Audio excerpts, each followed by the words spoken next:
In our news bulletin for this evening, Rocket Systems starts charging customers in Alofi for Wi-Fi services, but the business is now facing threat of legal action by government if it does not cease operations. Niue's delegation to the World War I commemorations in France this year is being finalized. Chamber of Commerce organized a practical 2-day workshop for outboard engine maintenance. The men's cricket final spells the end of the men's kirikiki season for this year, but the outcome from the championship is yet to be resolved. Ka new Wi-Fi customers in Alofi are the first to use the newly revamped Wi-Fi services offered by Rocket Systems as of last week. The announcement was made in early March that a user-pay system would be applied, followed by a public consultation meeting where customers were presented with options and noted that they would be willing to pay for an improved service if it was faster and at an affordable price. However, this development has been overshadowed by concerns raised by government, who have warned legal action could be taken. In a letter addressed to Rocket Systems management from government, they claim that Rocket Systems soliciting payment for services is in breach of the Communications Act 1989. The letter goes on to say that in an event that an application for cabinet authorization was made and that authorization was given, any such Wi-Fi service would still require to be under a license applied for and granted under the regulations. It appears that no license has been issued to provide such services. Rocket Systems manager Elmani Lui says that their business is a limited liability company registered in Niue and has been operating for more than 10 years as a commercial entity, even if only based on a one-off fee. Government officials and departments have been aware of this and approved payments via Treasury. There have also been instances where government has also requested Rocket to assist with bandwidth for major conferences held on the island. He says that Rocket Systems' stance is that they are still willing and open to assist government and telecom in any form, whether it be technical support, assistance, advice, satellite bandwidth, infrastructure development, or any other areas. In 2012, government entered into the internet service provider market and started with the ADSL network through telecom, a government entity competing with a private sector company.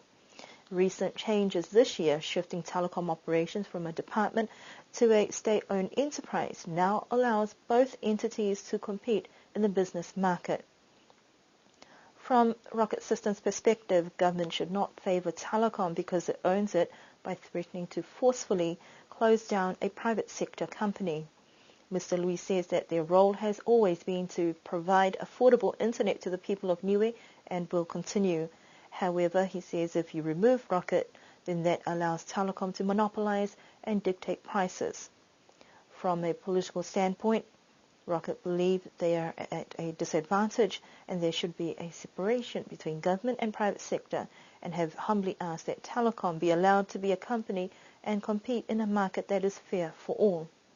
Rocket Systems have been requested to immediately cease providing services to its customers by the 14th of April, and if they fail to do so, government and relevant officers may take legal action. We were unable to get an official statement or comment from government in time for tonight's news bulletin, but they will be able to respond at a later date. Niue will be sending a delegation to France to join in ongoing World War I centenary commemorations. It has been confirmed that 15 representatives will be selected, 14 to represent each of the villages on the island, and one student who won a speech competition. There are delegations from all over the world who will be making their way to France, especially those countries who sent soldiers as part of the war efforts. According to the president of the Niue Returned Servicemen's Association, Charlie Tawaka, they have confirmed 10 representatives so far, and the final 4 will be finalized within the next week or so. The selection process has been a collaborative effort by RSA and government, based on their active participation in ANZAC and RSA activities. Airfares and transportation costs for the 15 representatives will be paid for, but they will be required to fundraise towards accommodation and food.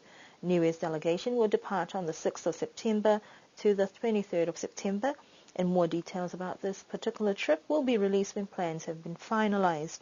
We will bring you more on this story in our future news bulletin. With an increase of boats being brought into the island and limited mechanical services available for boat repairs, it is important that owners know how to service and maintain them properly, but especially outboard engines. This has been the basis of a 2-day workshop held at the Niue Golf and Sports Club this week, and we went to the practical workshop and spoke with the main facilitator, who is an expert, to find out what the workshop is all about. Basically, it was just maintenance, servicing and maintenance. A lot of the guys, I think one person's changed their oil, and that's all I've done in 500 hours. So, and they had no idea about what's called anodes and impellers, thermostats, or even oil filters. So, yeah, it was a bit scary to listen to, especially with all the amount of hours that they do and how deep it is out there. So, hopefully, the next few more days we'll be able to rectify that, and they'll be competent in servicing and maintaining their outboards. They've been fairly similar with the recreational and the charters. They're sort of after the same thing, which is just knowing how to look after their outboards. A lot of people had no idea whatsoever. They put petrol in it and they turn the key and go fishing, and that's it.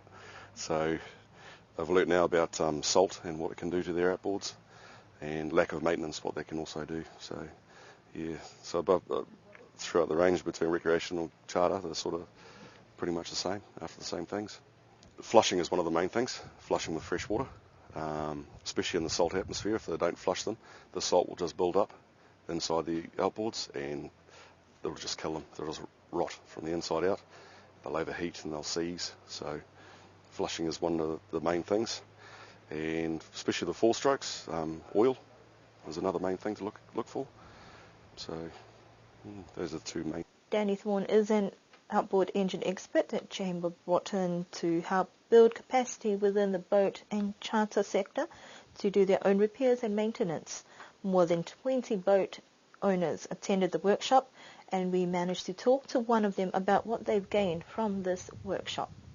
At the moment, what I'm doing is we've just taken off the lower half of this 8 horsepower motor as part of the routine maintenance that all boat owners should be doing when they reach a certain amount of hours of using their engine. So we've just taken this off and we're putting back in again, make sure we check that everything is okay. Before this workshop, I wouldn't have a clue on how to do this. Okay? I still don't have a clue, but I'm learning.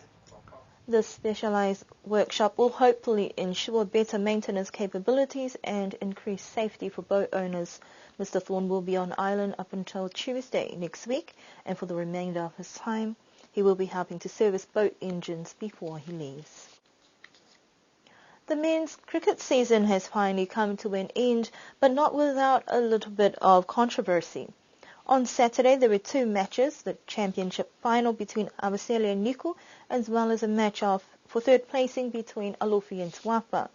After some tough competition, Awasele managed to come out on top in their pool, that was after Tuapa was beaten by Hakupu. That gave Awasele another chance to make it to the finals against Liku, who also topped their pool. Anxious spectators and supporters gathered at the field in Hakupu to watch the final that had a lot of promise, with Awasele batting first, managing to get 289 runs in total. Liku returned after the break to play catch-up, but the game came to an abrupt end with 5 minutes left to go. It is still uncertain what the outcome is from the final, but the matter has been referred to the Niue Kilikiki Federation Committee for a decision. The other game for third placing was held in Liku. It was a rather straightforward game, although some spectators have reservations about the outcome. Alofi's team were first up to bat and managed to get 240 runs before their time was up. Tuapa, who have had a rather good season, tried their best but fell short of the required points to win the game, so third placing went to Alofi. The men's Kilikiki season may be over, but this now leaves room for the start of the women's Kilikiki games. And those are our news stories for this evening. We do hope that you can join us again for our next news bulletin on Thursday.